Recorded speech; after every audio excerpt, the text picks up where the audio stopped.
Ibu kota Nusantara tentu mendapatkan pro dan kontra dari berbagai pihak, seperti di luar negeri, Eropa, dan sebagainya. Bahkan penamaan Nusantara pun dikomentari licik oleh jiran Malaysia. Nusantara, apabila kita ingin melihat skop, ini adalah masih permainan nombor, game of numbers. Dan tentulah kita akan melihat seluruh Nusantara. Nusantara ini pun sudah menjadi cabaran. Bila kita menyebutnya, dia sudah merujuk kepada satu ibu negara selepas ini. Itu satu permainan psikologi yang sangat licik juga. Namun saat ini pembangunan IKN Ibu Kota Nusantara terus berlanjut dan akan selesai pada Agustus 2024 ini dan akan mengadakan upacara perdananya. Dan itu adalah fase yang awal. Tapi berbagai pihak di Indonesia juga turut tak setuju dan ini membuat Menteri Investasi Bahlil memberi jawaban keras mengenai itu.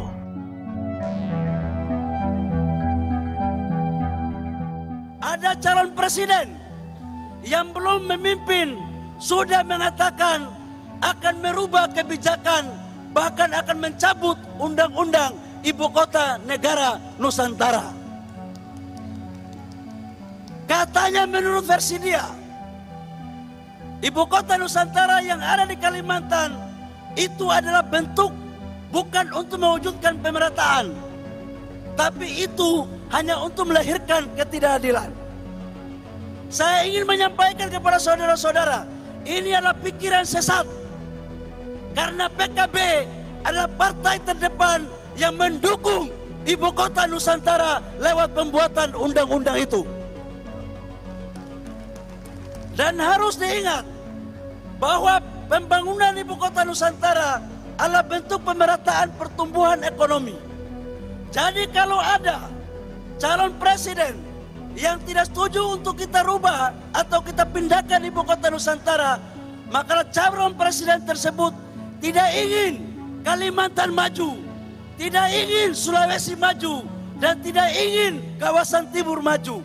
Dan ini adalah cara berpikir yang menyesatkan saudara-saudara sekalian.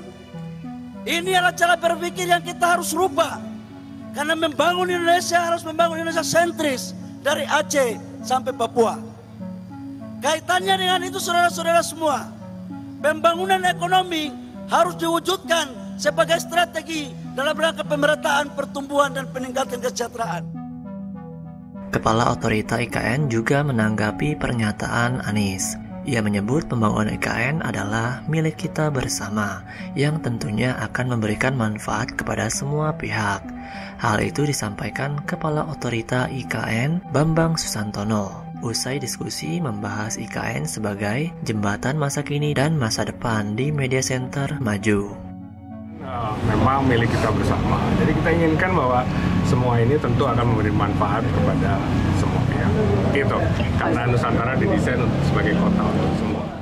Nah ini menariknya teman-teman semua di IKN ini kan semua konsep baru kita bisa coba. Ya, kita bisa coba nih. Dan insya Allah akan memberikan yang terbaik. Karena kalau kita mulai dari kota yang sudah ada, sudah ruwet, itu akan lebih susah kita membangun dan menerapkan konsep-konsep baru. Ya, nah kemudian juga ada beberapa kolaborasi internasional di sini, misalnya dengan Tony Blair Institute, kita akan membangun satu kawasan education town. Ya, ada beberapa universitas ternama di dunia yang akan kerjasama sama kita untuk mengawal pembangunan dari IKN ini ke depan. Ya.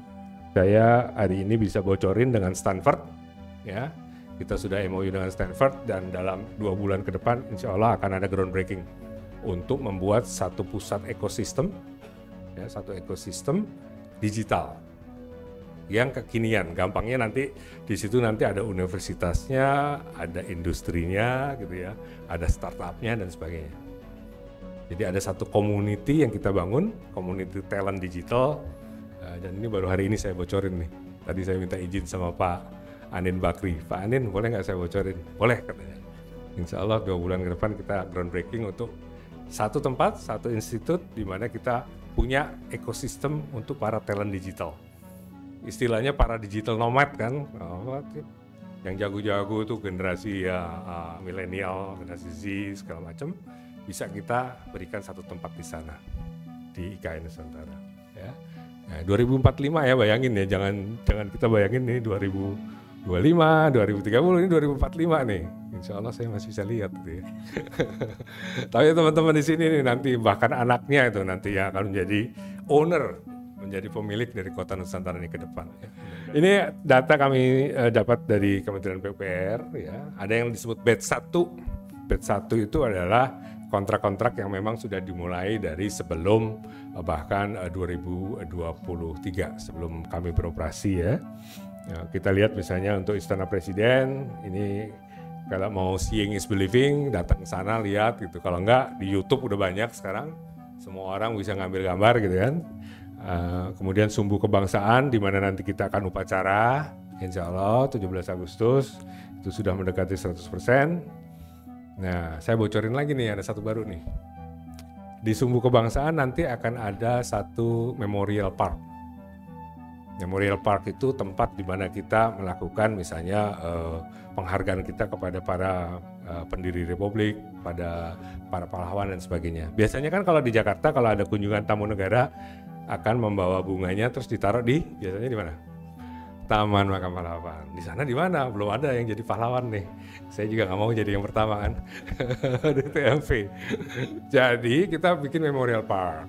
Memorial Park itu nanti akan ada patung Soekarno dan Hatta, bapak pendiri kita. Nah ini rekan-rekan semua kalau nanya berapa hotel, berapa rumah sakit, berapa pendidikan, energi, transportasi dan sebagainya. Ya, kalau kita lihat misalnya hotel, ini kita sudah ada 6 hotel, termasuk satu yang kemarin di groundbreaking. Terus kalau teman-teman tanya ke saya, cukup nggak? Enggak. Kita masih kepengen, nah melalui kesempatan ini juga, kalau yang mau pada invest di hotel-hotel, terutama bintang 3 ke bawah ya, kita lagi butuh nih. Gitu. Silahkan mengajukan proposals untuk membangun hotel-hotel yang mungkin stratanya, karena ini semua hotel bintang 5 dan 4, gitu ya, butik hotel dan sebagainya. Nah, mudah-mudahan nanti kita punya hotel-hotel bintang 3 yang melengkapi ekosistem. Hunian ini adalah apartemen-apartemen, ada 5 sekarang yang sudah groundbreaking. Ya, ini di luar hunian yang dilakukan oleh Kementerian PUPR dan juga yang melalui mekanisme KPBU atau PPP. Ya. Infrastruktur dasar ini menjadi pemicu untuk masuknya investasi yang lain. Apakah dari sektor pemerintah ataupun dari swasta. Kalau dari sektor pemerintah sekarang kan sudah ada beberapa kantor yang sudah mulai membangun ya, misalkan Polres, Kodim, kemudian BI, OJK, LPS itu sudah mulai membangun ini ya, prasarana kantornya.